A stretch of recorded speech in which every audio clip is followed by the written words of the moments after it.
Echo de menos los tiempos en los que cuando uno se despertaba las primeras noticias que quería conocer eran las referidas al mundo del deporte. Con los años eso se amplió al ámbito de la política y en las últimas semanas y meses convendrán conmigo en que probablemente lo que miramos cada mañana es si el mundo sigue ahí, de la misma forma, en el mismo lugar en que lo dejamos la noche anterior. Son tiempos convulsos, pero son los que nos han tocado vivir, llenos de conflictos, pero agravados en los últimos tiempos por la situación en Oriente Medio, con un protagonista estelar: el Estado sionista y genocida de Israel. Esto demuestra que lo que pasa a miles de kilómetros termina afectándonos a quienes aquí vivimos. Lo decía usted antes en su respuesta.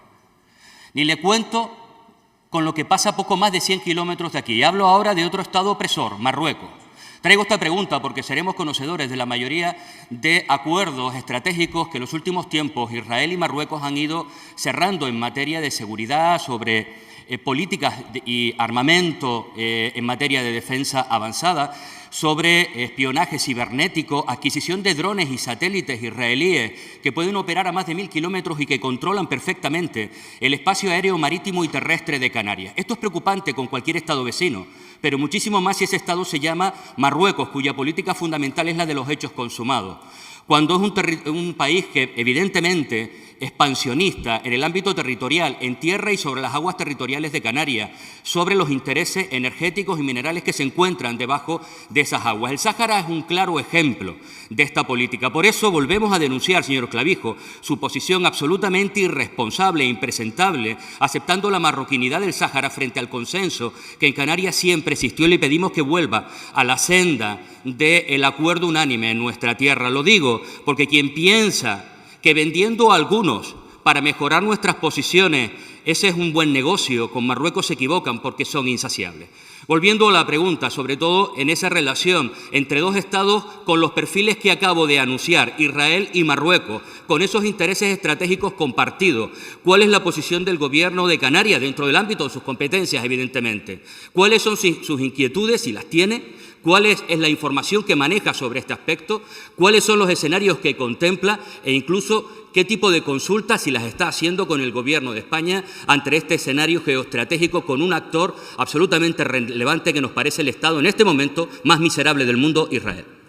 Señor Campos, comparto algunas cosas con usted y es verdad.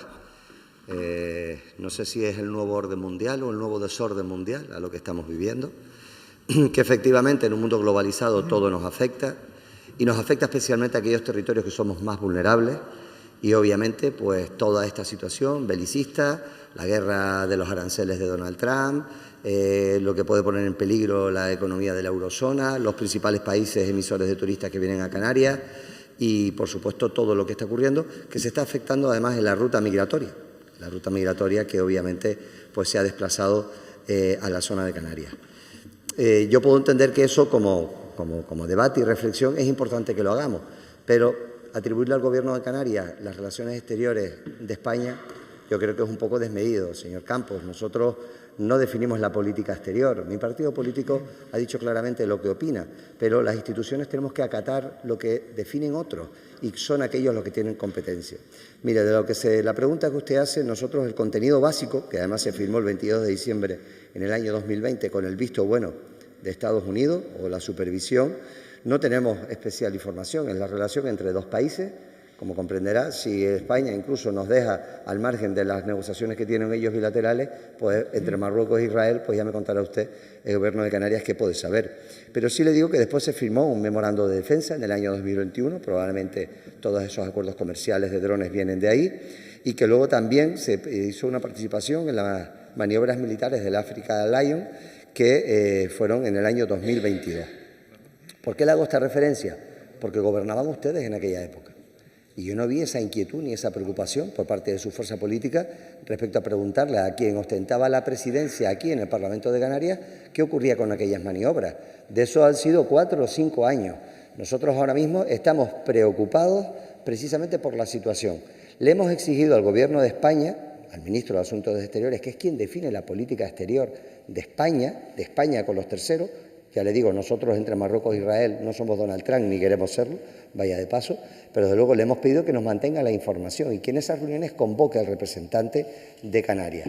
Cada vez que ha habido alguna maniobra, en honor a la verdad, el ministro Álvarez me ha llamado para informarme, pero de las relaciones bilaterales con asuntos de acuerdos en materia armamentística, como comprenderá, no nos informa.